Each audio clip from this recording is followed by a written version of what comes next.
It says we're live. We are looking at Luke chapter 8. And if you can tell by the weight of your deal, it's not long, really, but it's got a lot of commentary with it. So a lot of good reading. I urge you to read through it. We're not going to hit all the points that they made, but we're going to talk about some of them tonight. So just be ready for that, or if you want to use that as an option. There's no saying wrong. Anyway, verse 1. Now it came to pass. Now you got to remember what we did last week. Okay, in chapter 7, we had just finished doing miracles, raising one from the dead that was on a bier or a bier. He's carrying him out. Jesus raised him up for the widow. So he's been preaching in the synagogues up until now. Now it says, as it came to pass. So after all that happened before, now he started going to every city and every village preaching, talking about Jesus. So he started his itinerary. Now he was already going around to the different cities and preaching in the synagogues. But it got a little too contentious, I guess, with the Pharisees and the scribes. So that's where he said they started preaching. Last week he was preaching out on the plain. We remember that. So that he went through every city and village, preaching and bringing the glad tidings of the kingdom of God.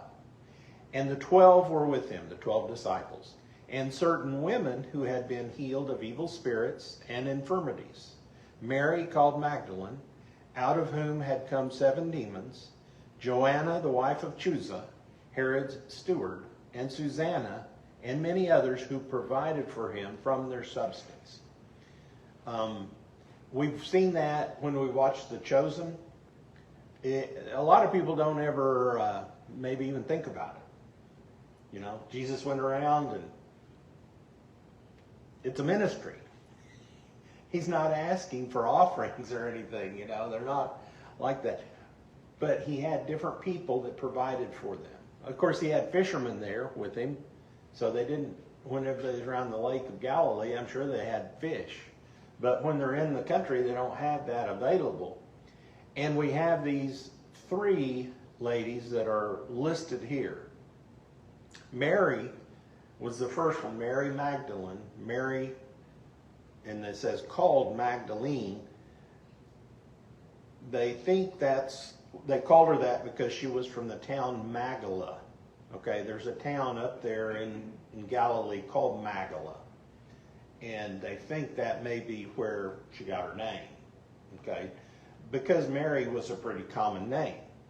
So in order to keep people straight, Mary Magdalene, and so and so and so and so. Mary, the mother of Jesus. Okay, they had at least 2 Marys and maybe more. We read some more Marys in there as you read through the Gospels, and you're not quite sure which one it is because it doesn't specify. All right. Most of the time, by the connotation, you can kind of figure out it was either his mother or Mary Magdalene. We don't know. So Mary was the one who had 7 demons, it says. Evidently, Jesus had healed her, we know that, and cast out these demons out of her. We don't know a whole lot else about her. Now, when we watched The Chosen, they put in a big backstory that she was kind of a lady of ill repute type thing because these demons were making her do anything, and we're going to see some more of that tonight, not of her, but of another one, another demon-possessed person. But there's not anything really to substantiate it. That was some of the conjecture or some of the thinking back in the 2nd century is what I've read on it. And you can read down to here.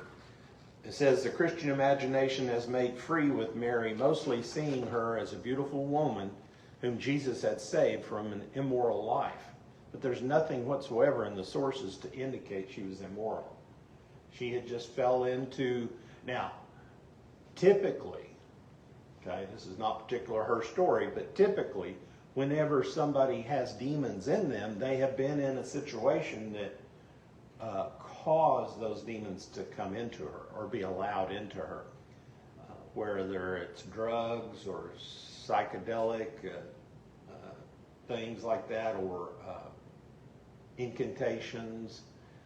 So we can see where they could kind of put that together, because the demons just doesn't go into anybody that they want to, especially Christians. They can't get into them unless the Christian allows it, okay? And then the demon can take over. And usually a Christ follower won't have that, okay? There's nothing, the demon will recognize it that there's not, but that's beside the point. We're going on here to talk about Joanna. Joanna is the next one listed. It says the wife of Chusa, Herod's steward. Now Herod was one of the kings. He was very rich, and we do know that Chusa was a steward of him. Steward was manager. Okay, we don't know exactly what he managed. If he was high up, pretty high up in that, he would be pretty rich.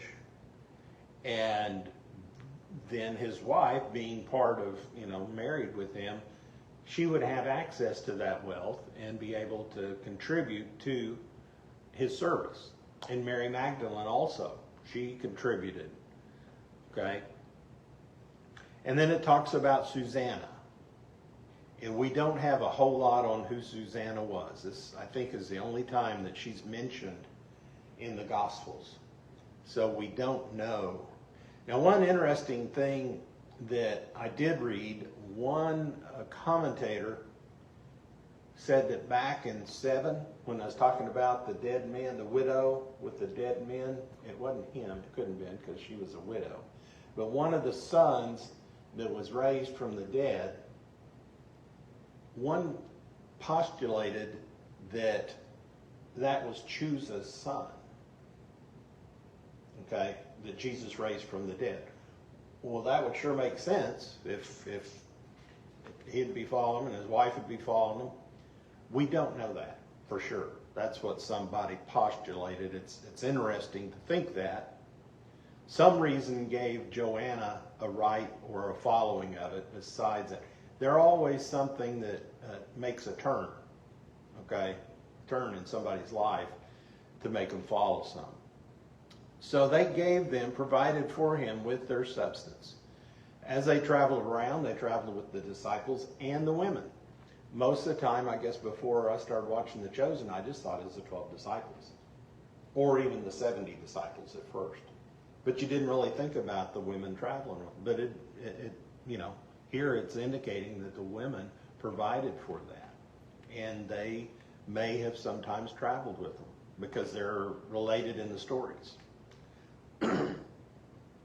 Says the term used of the women's support of Jesus' mission is diaconia, probably because it has anticipated the office of deacon or deaconess, one that's a steward. Here again, somebody that helps the congregation out. Okay, Brother Epperson? And when a great multitude had gathered that had come to him from every city, he spoke by a parable.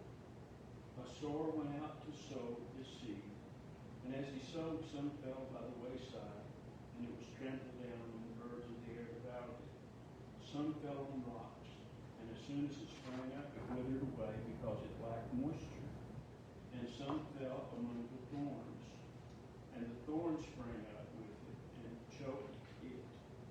But others fell on good ground, sprang up and yielded a crop, a hundredfold. Then he said, these things he cried, he who has ears to hear, let him hear. Before this, he was preaching, and he had parables before this, but this kind of started a second season or second phase of his teachings. And the parables, they were a little more cryptic. And we see here in just a few minutes, the disciples asked him, what are you talking about? Well, what's going on with this parable? Now we hear this parable as the parable of the sowers, but actually it's a parable of the soils. It's what we need to understand. What kind of soil is the seed being sown in? Now the gardeners today, I'll tell you the way I do it. Maybe some of the others do it differently. I know the way my grandpa did it. We would till the ground, and then we'd put the seed in, potatoes or whatever it was, and then he'd come back covered up with his tractor. Same way I do today. I take my little dibble or my thumb or something and put it down there and put a seed in and cover up. They said in Palestine back then, in the old times, they just scattered the seed out over the land and then they'd till it. Some would get covered up, some wouldn't. Okay, so you kind of understand a little bit now the different types of soils that he was talking about. Sometimes you're going to get some and it's on rocks and that soil just barely covers it up. And some of them you can sow some seed in the grassy area and the grass is going to take over pretty quick. So that's what he's talking about here in the next number 9. Iris, you'll read that, page 10 or 4. Sorry, the bottom of page 4.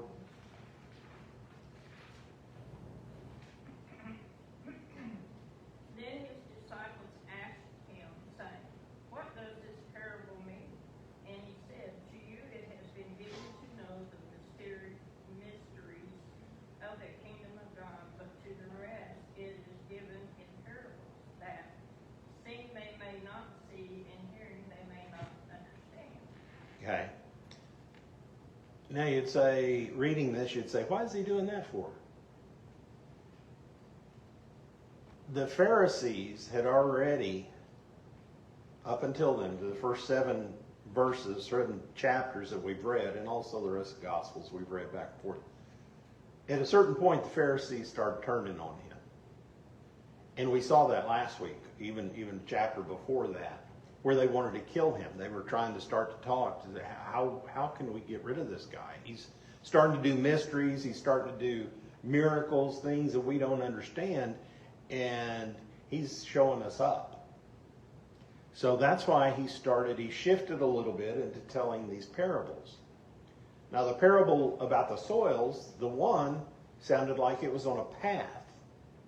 Okay? Back then, you could say today, a road. Well, the seed I can tell you there's a few seeds that get started in the little cracks between the asphalt and the concrete and the curbing, because I weed eater those. But not much else is going to grow on that concrete or the asphalt or where we walk. Okay, so that's what he's saying. They don't have enough dirt to do anything. Some of the others get thrown over, and it's, like I said, on rocks. So they spring up, the soil comes up. The seed comes up, and there's a little bit, but there's not enough moisture. The roots hit the concrete or hit the rock, and they can't do that. I have a lot of that out where I live. There's rocks up on the ground. I dug one of mine up, and it was about that big. It was in my front yard, and then I had to fill in the dirt. I hauled it back to the backyard and set it between 2 or 3 trees now. It's a planter. And then I've got one in the backyard. I haven't tried to get it up because the top of it's that big, and I know the bottom of it is huge. And so if you plan on those, you might, it depends on what kind of plant it is. If it needs a lot of roots, you're not going to get much because it's got not much soil. Up there, basically Owasso is on top of the limestone. You know, I have that quarry that's north or south of Owasso. Well, that limestone bed runs all the way north. It just gets deeper as it goes. Well, up where we're at, we're only a couple miles from it, so it may be only a couple feet below the ground. Because I can tell my grass, I have to reseed my grass almost every year. It's poor. I don't have a lot. First few years it looked good, but now I think all the nutrients are out of the ground, and you can't put enough fertilizer on it to keep it. It just kind of burns it up. Anyway, and then you go on so in some areas, and there's a lot of thorns and a lot of thistles, a lot of weeds, and seeds can grow in there, but they're competing with the moisture against those other weeds, and they can't really grow and thrive like they're supposed to. But the good ground, that's what he's talking about. When you get that one plant, one seed that's in that good ground, it'll bring 100-fold. And it's amazing.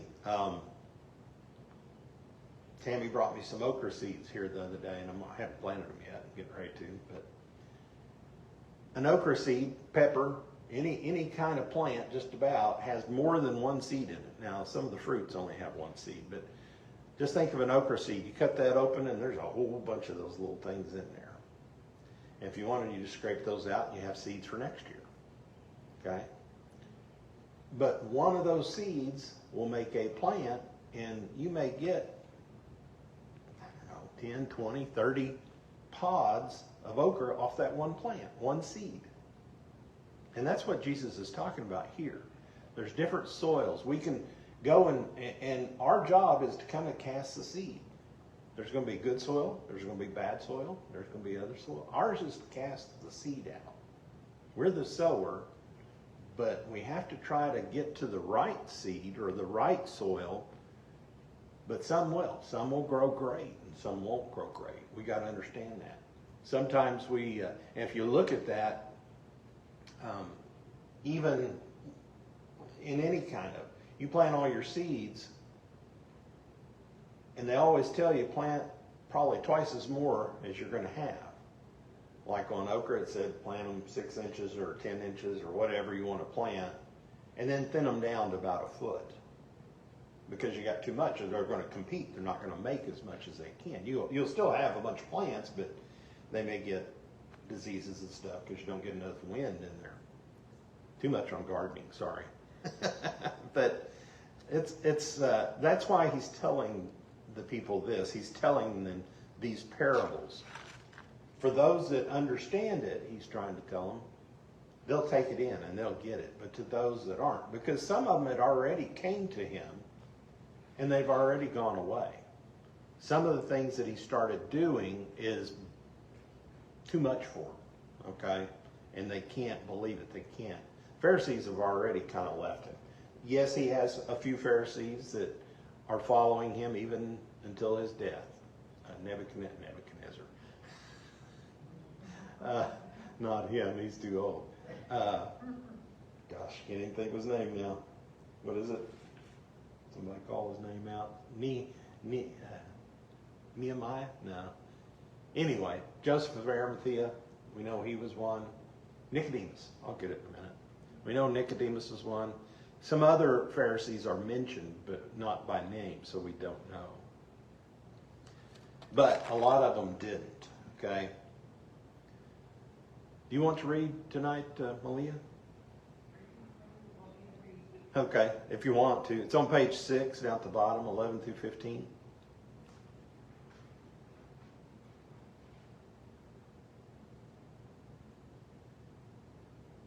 Now the parable is this: the seed is the word of God. Those by the wayside are the ones who hear.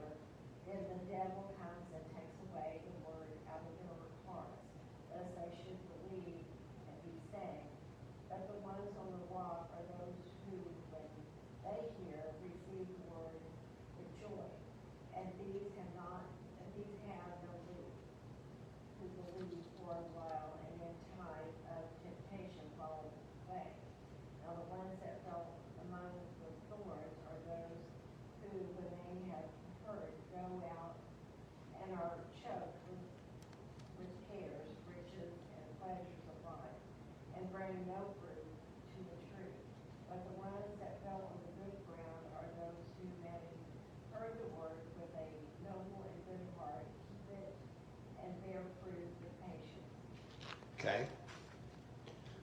So now Jesus is laying it out to them that you're going to have good times. You're going to have some good times when you're sowing the seed, and then there's going to be times that you're not going to see the results as you have. And it's the soil, where the people are at in their spiritual life. That's what makes it where they can take hold and grasp it. That's what they're going after.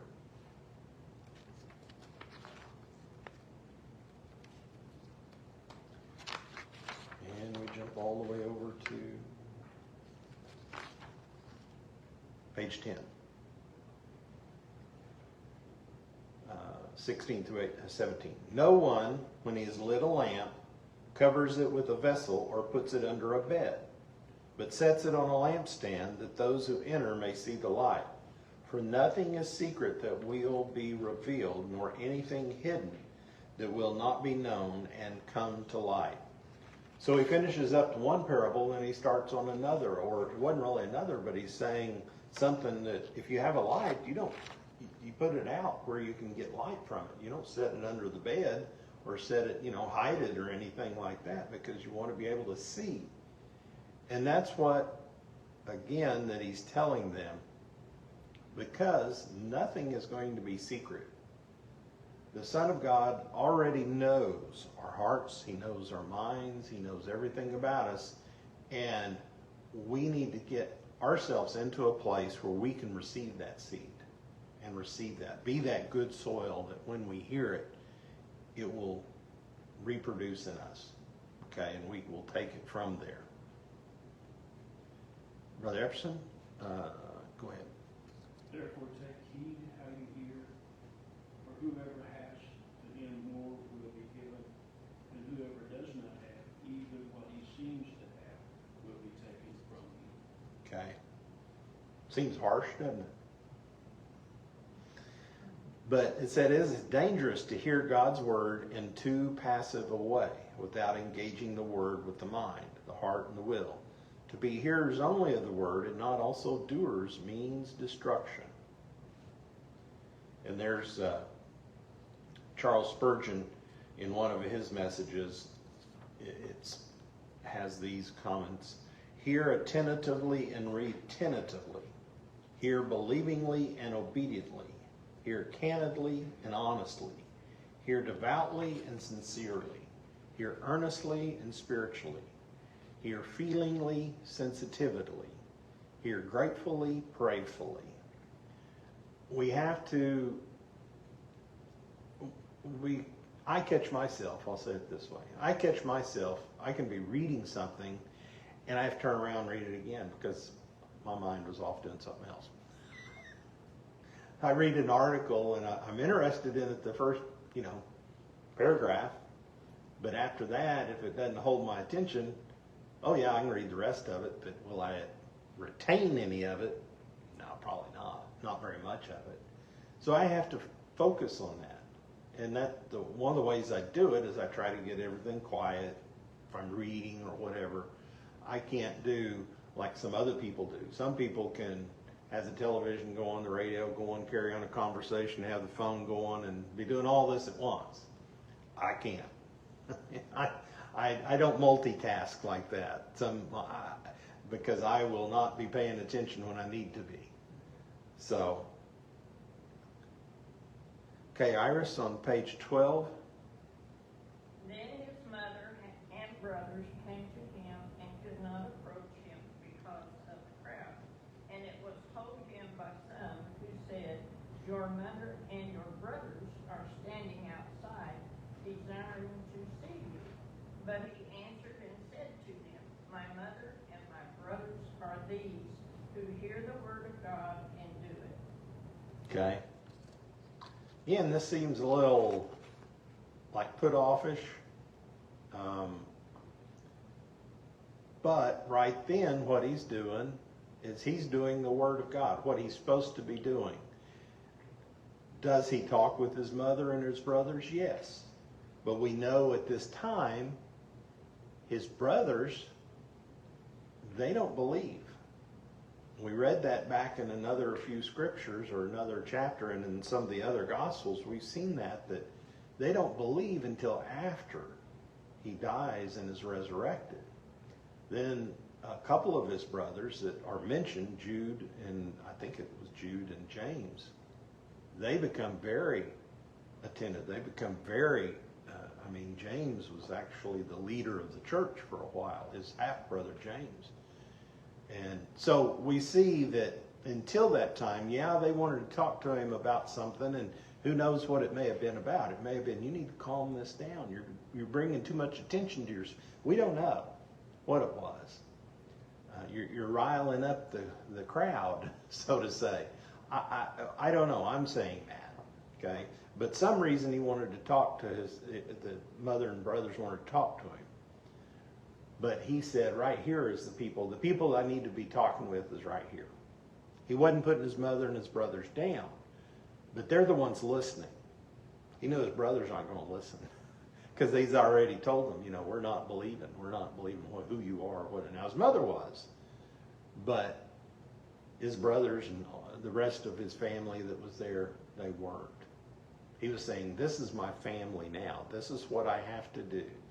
Yes, he had an earthly family, and later on, like we said, they get involved with his ministry, but it's only after it happens. It says, Jesus indicated that his closest family is made up of those who hear and obey God's word.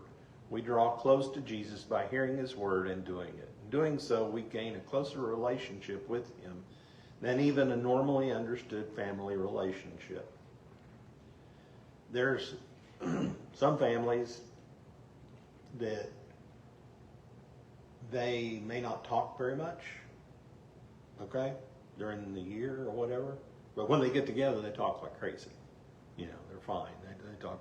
But they're apart from one another. They don't talk that much. Each family is a little different. Other families talk to each other every day. Can't live without that. So we see there's all these parts. Jesus was saying that these are the ones that are listening to me and doing my word. I'm going to be talking to them. Now he didn't say I'm not going to be talking to you.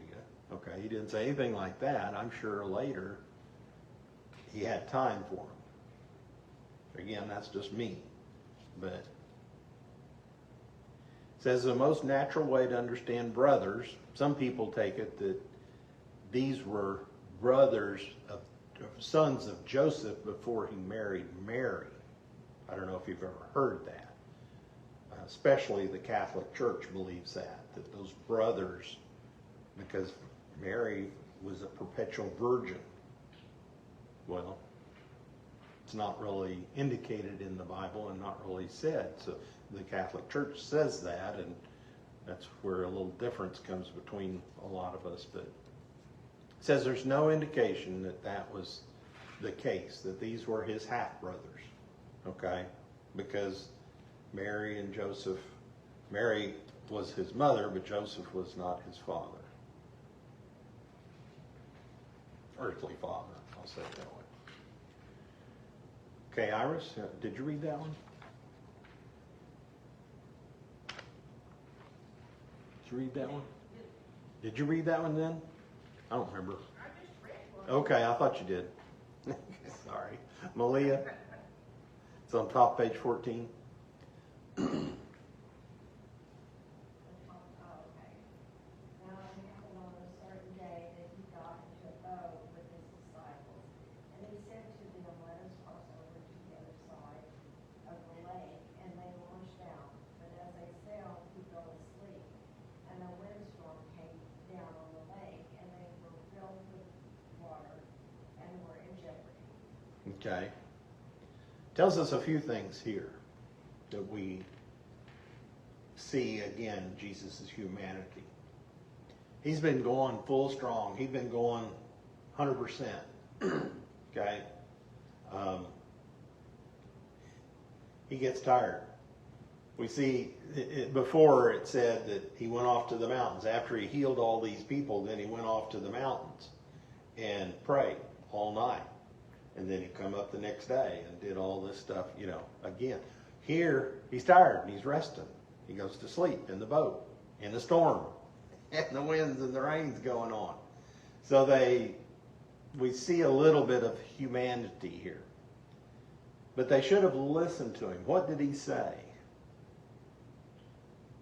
Let's cross over to the other side. Okay? He didn't say, let's go out to the middle of the lake and drown. His anticipation was he was going to go to the other side. There was nothing going to stop him from going to the other side. But I'm going to go lay down and take a nap. But they didn't listen. These are fishermen now that's out on this lake almost every day before they start following Jesus. During good times and during bad times, you know, storms and not. And it got so rough that they woke him up. They were scared to death. They woke him up. Doesn't say it here, but in the next one they said, down at the bottom, it says that they came to him and awoke him, saying, Master, Master, we are perishing. Water was starting to sink their boat. Then he arose and he rebuked the wind and the raging of the water, and they ceased, and there was a calm. But he said to them, where is your faith? And they were afraid and marveled, saying to one another, who can this be? For he commands even the winds and the water, and they obey him. He was not going to let the wind and the water. Now, some people think Satan, he is control of the world right now, quote, because Adam gave him that authority over the air, the earth.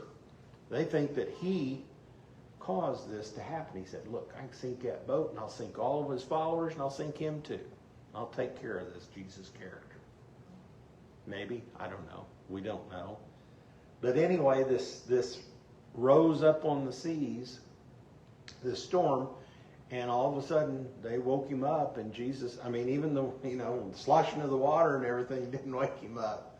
So I don't know where he was sleeping, but it was enough that they woke him up, and he just talked, just spoke to it. We see it in the other Gospels. He tells them, you know, peace be still. But the thing we see here, he asked the disciples, where's your faith? What did I tell you? We're going to the other side. Yeah, we got a storm, but you should have more faith than that and know that we're going to make it to that other side. I told you we're going to go to that other side. It said they marveled. They were afraid. The total calm of the sea should have filled them with peace, but instead they were just as afraid when he calmed the storm as when they were in the midst of the storm. They were afraid of him because who in the world is this guy that he can speak and the winds just obey him? So it says that they were afraid. They were marveled at him. You know, I was thinking, even when he was talking, he said the weight and responsibility of being the Son of God was fully, I mean, up to that time. That's right. When he was 12 years old, okay, all at that time, he'd been a carpenter's son. Jesus played with his brothers, all that. Now, the weight of, I don't mean him, I mean, it just, you know, because he was all man, he was all God. Yes. Yes. It is, we start to see that more and more as he gets into his ministry. Okay, Brother Epperson, the bottom of 16. Then they sailed to the country of the Gadarenes, which is opposite Galilee. When we stepped out of the land, there he met a certain man from the city who had a demon, who had demons for a long time. And he wore no clothes, nor did he live in a house, but in the tombs. When he saw Jesus, he cried out, fell down before him, and with a loud voice said, what have I to do with you, Jesus, Son of the Most High God? I beg you, do not torment me. For he had commanded the unclean spirit to come out of the man. For it had often seized him, and he was kept under guard.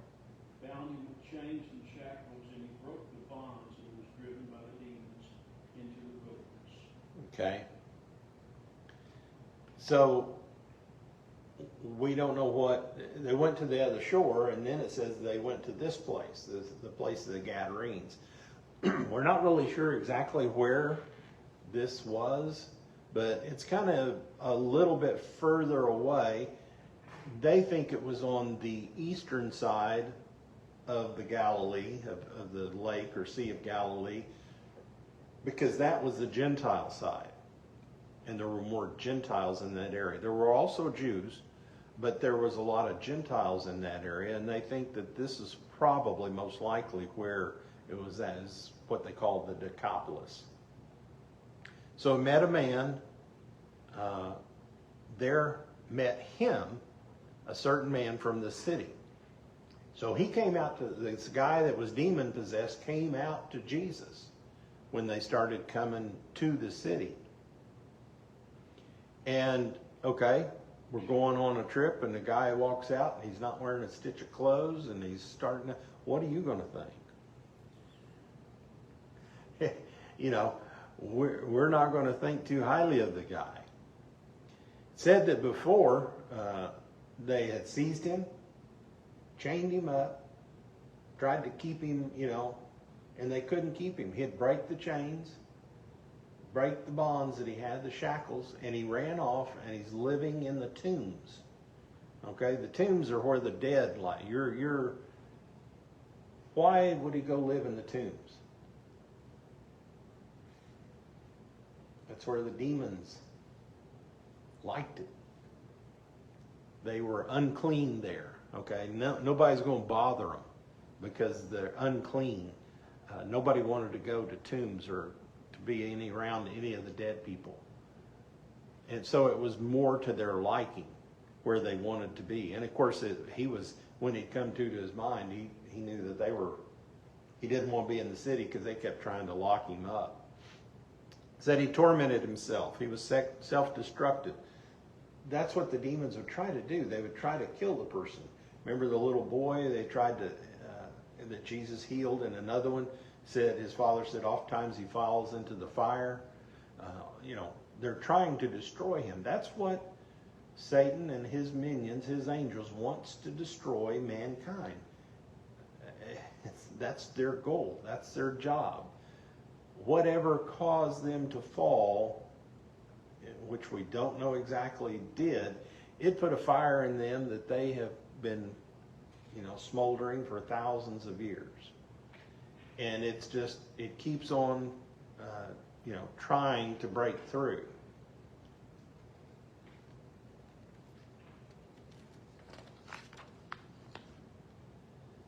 Let's see. Okay, the bottom of page 19, Sister Iris.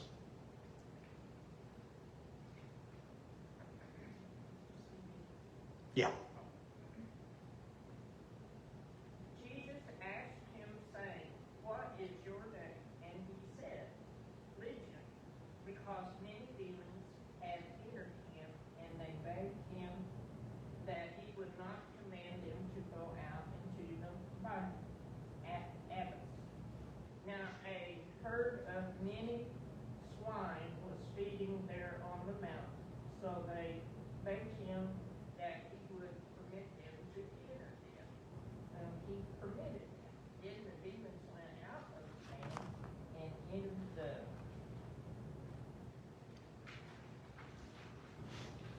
swine, and the herd ran violently down the steep place into the lake and drowned. Okay. Now we've talked about this in other places where they're dealing with the demons. When he asked, "What is your name?"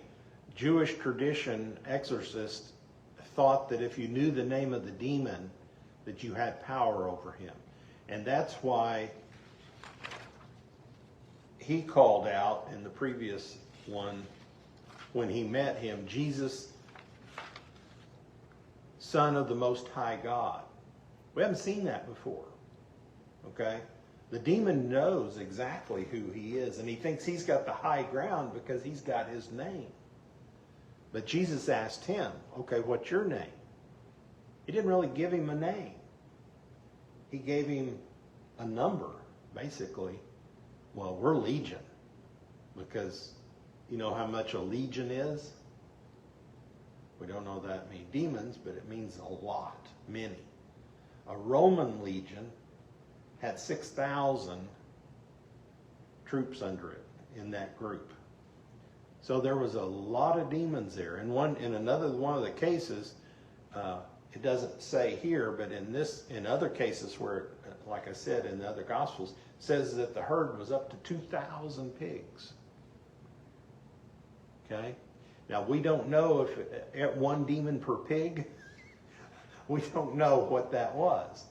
But the first thing he said, and same thing with the other one, oh, are you going to torture us? Are you going to send us out into the abyss?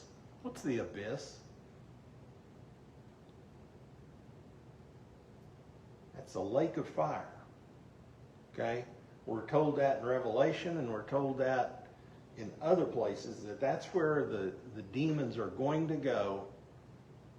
It's where at the end time all of them are going to go. Satan and all of his demonic angels are going to be cast out into the lake of fire. And that's where they're tortured. It's not because he made it. You know, they chose that. When they chose to follow Satan and his group. So he asked if he permitted them to go into the swine. Now, you may think, well, why would he allow them to go into the swine, then the swine go drowned, and now that guy's out thousands of dollars maybe for his pigs that he had, farmers out. He didn't have anything to do with it. The demons did all that. The demons were the ones that destroyed the pigs. They're the ones that wanted to go in the pigs. Did you know they could go into animals? Before then. Right now, that's what it says. Let us go into the pigs. Okay, you can go in the pigs. Go ahead. He could have sent them to the abyss, but that wasn't their time. Evidently. So they went down and went into the steep place. So the guy has all the demons out of him now. All right? All the demons have left. And so what comes next? Okay, page 22. If you want to read it, Malia.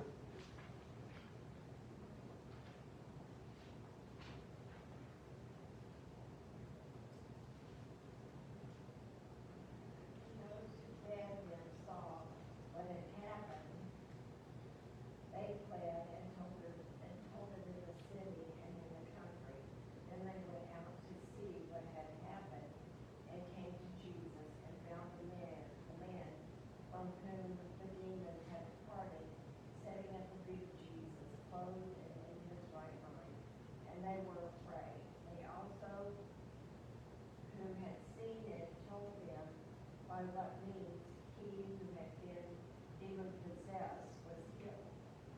Then the whole multitude of the surrounding region of the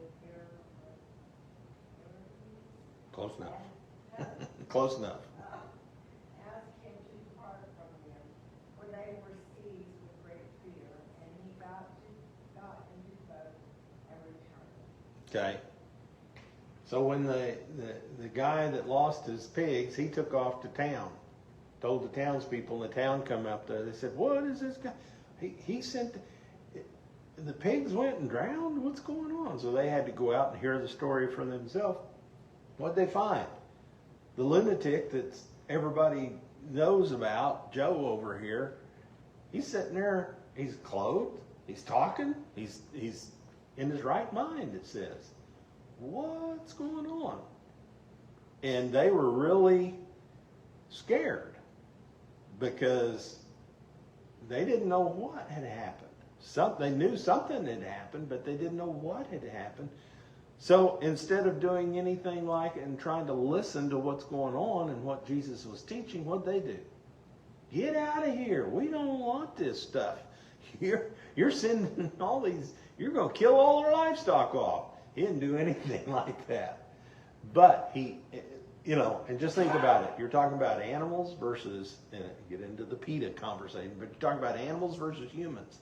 You got a human here that's tortured, and then all those demons left, and they went into the pigs, and the pigs died. Wasn't a big deal to the Jews, but No. pretty big deal to the Jews now. Yeah, it's pretty big to the Gentiles, they just lost a lot of money. But yeah, the Jews, it didn't bother them. So they were scared. They were scared to death. So Jesus, he said, okay, we're going to go. Got into his boat and they was getting ready to leave. Okay. Iris, 38, 39. Now the man Oh, from whom that's mine, sorry. had departed begged him that he might be with him. But Jesus sent him away, saying, return to your own house and tell what great things God has done for you. And he went his way and proclaimed throughout the whole city what great things Jesus had done for him. Okay. So the man wanted to stay with him, the one that had the demons. He wanted to follow Jesus and go on with him. But Jesus had a better plan, because what better witness was for him to go back into the city and to live his life normally and be able to tell everybody he touched what had happened.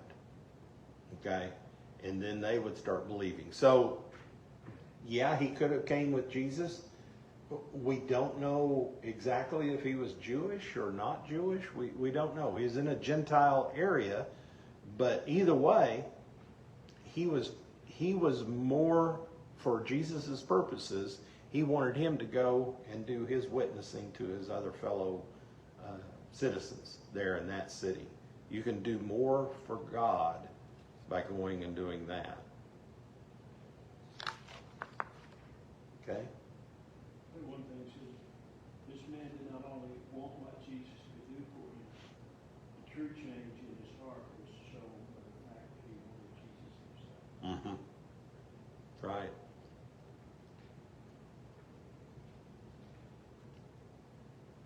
I'm going to read this one. We'll catch back up here in a minute. So it was on page 24. So now we go back and he gets back off the boat and they come back into it. We don't really know where they're at. They're at a city. Luke doesn't tell us. Okay, the others do. But it says, so it was when Jesus returned that the multitude welcomed him, okay, from where he left. For they were all waiting for him. And behold, there came a man named Jairus, and he was a ruler of the synagogue. He fell down at Jesus' feet and begged him to come to his house, for he had an only daughter, about 12 years of age, and she was dying. But as he went, the multitudes thronged him. Okay? So we see a ruler of the synagogue, what we would call today as maybe a pastor.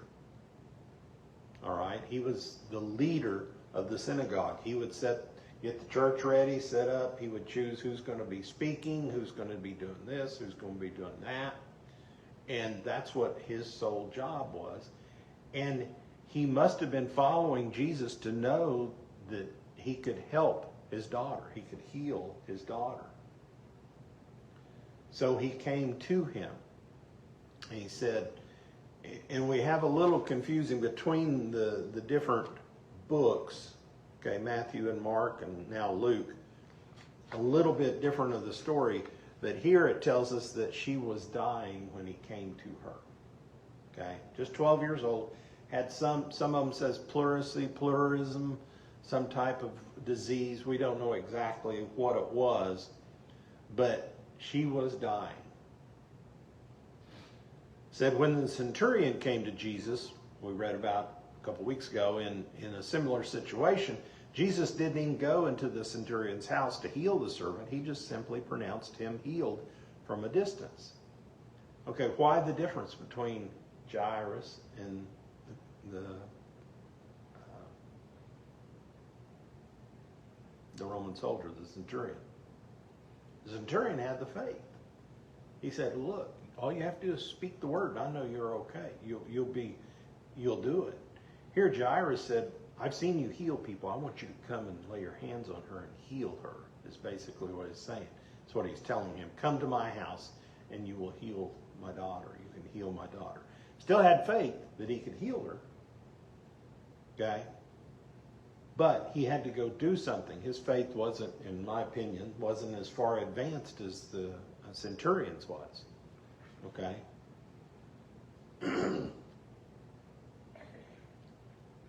Now, Brother Epperson, you'll read that and we'll... Now a woman having a flow of blood for 12 years, who had spent all her livelihood with physicians and could not be healed by any, came from behind and touched the border of his garment, and immediately her flow of blood stopped. Okay. As they were going from the boat where the crowd was, Jairus had got him, and they were going to his house where he was at. The crowds were there. If you've ever seen pictures of some of the old Jerusalem, the way it is now, that's a lot like it was back then. Very narrow. You know, you can't drive a car down it. Some places a motorcycle is about as big as it is.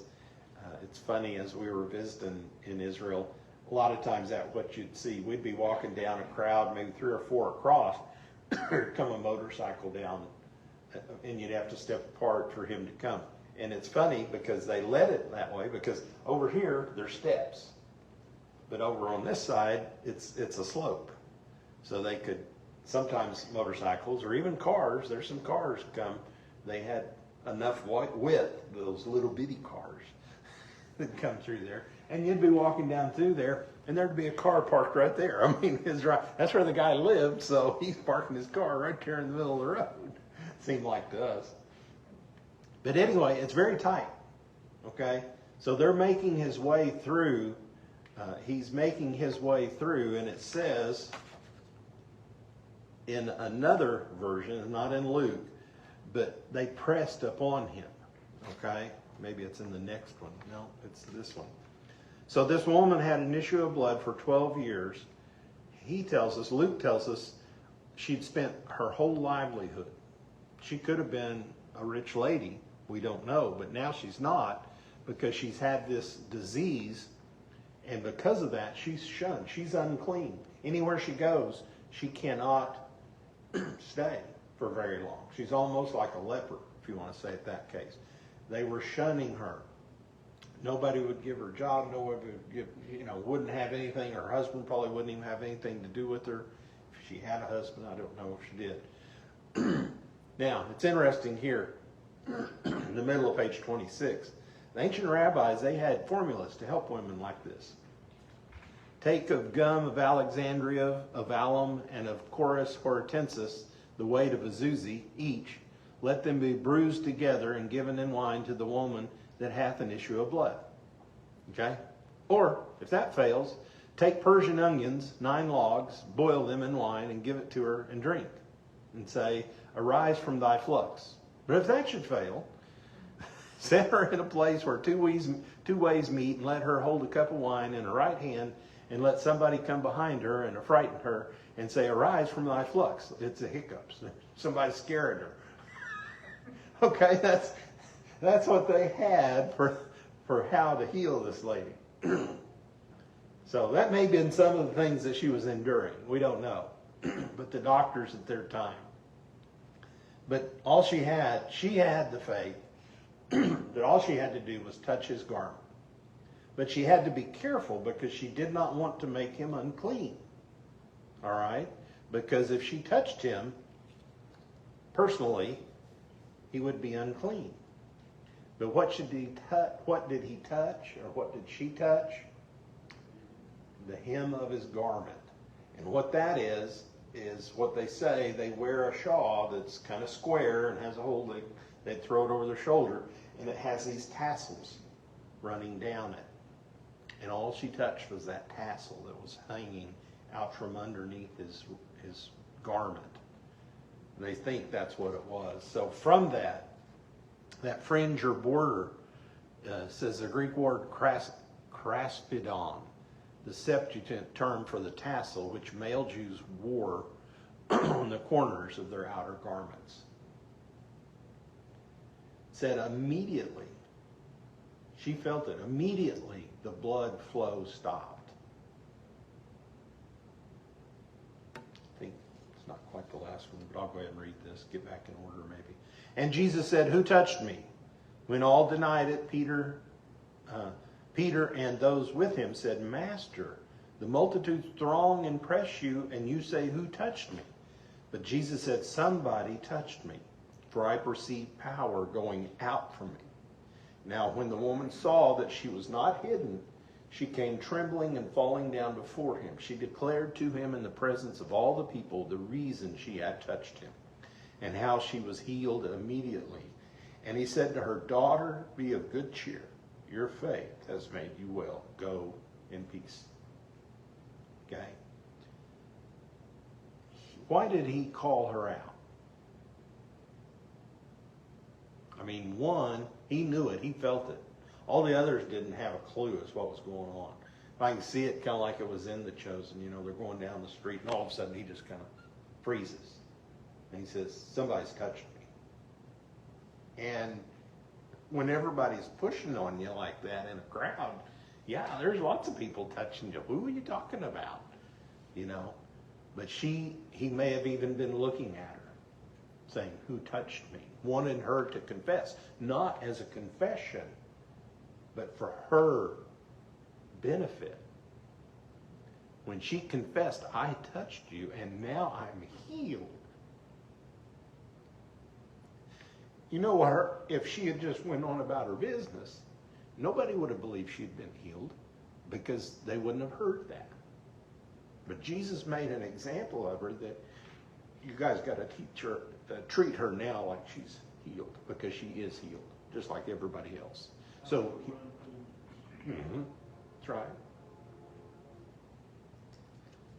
So that's just, to me, very powerful. Well, what about poor Jairus? And all this healing and everything. He's waiting. He's sitting over there beside him, and he's, okay, let's go on. My daughter's dying. I told you. Come on, come on, come on. While he still was speaking, someone came from the ruler of the synagogue's house, saying to him, your daughter is dead. Don't trouble the teacher. But when Jesus heard it, he answered him, saying, don't be afraid. Only believe, and she will be made well. Again, this happened for a purpose. To us, it's like, oh, he was just too late. But he wanted this. He doesn't want somebody to die, but he wanted this to teach Jairus a little bit more. Just believe. You've heard that she's died. Don't believe it.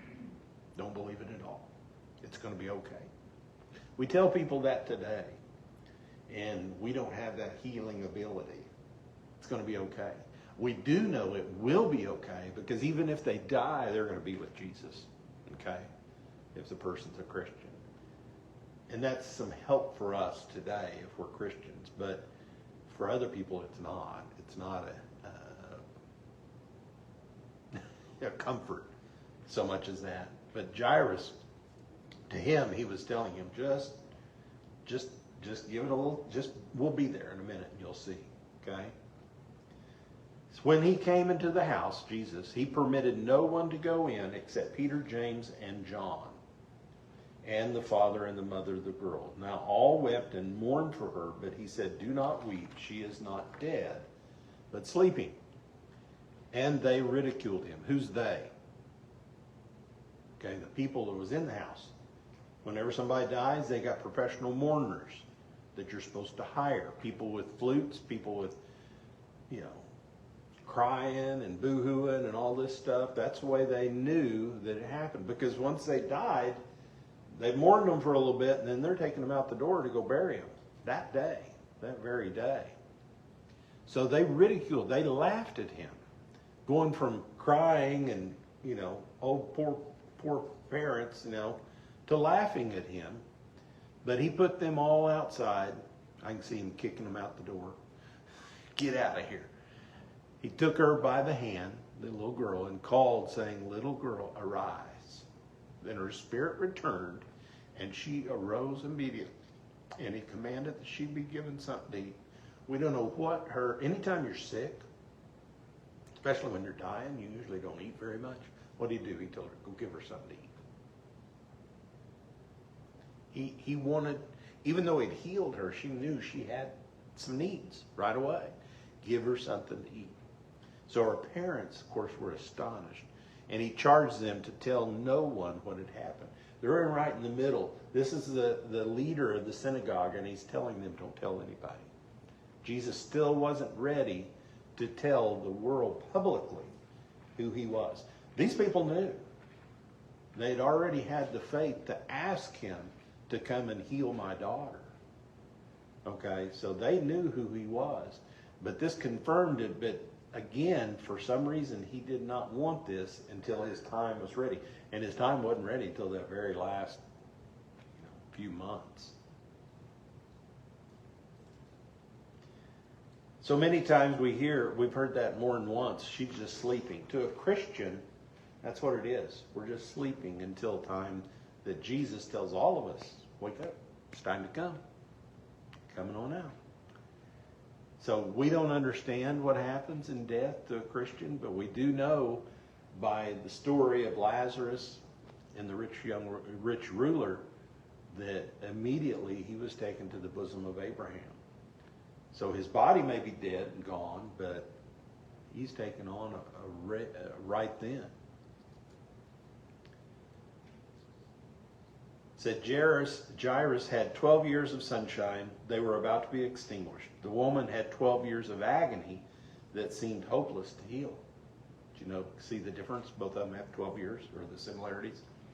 Jairus was an important man, the ruler of the synagogue. The woman was a nobody. We don't even know her name. Jairus was probably wealthy because he was an important man. The woman was poor because she had spent all her money on the doctors. Jairus came publicly, the woman came secretly. Jairus thought Jesus had to do a lot to heal his daughter. The woman thought all she needed was just to touch the hem of his garment. Jesus responded to the woman immediately. Jesus responded to Jairus after a little delay. Jairus' daughter was healed secretly, but the woman was healed publicly. We don't know why these happened that way, but everybody could have seen that the lady was healed. But he didn't want everybody to know that that daughter had been raised from the dead. That created a lot of problems for the Jewish hierarchy, the Pharisees and the Sadducees. If somebody can raise somebody from the dead, we're in trouble. Nobody's done that since Elijah and Elisha, all the way back then. So, well, appreciate everybody coming. Thank you for coming tonight.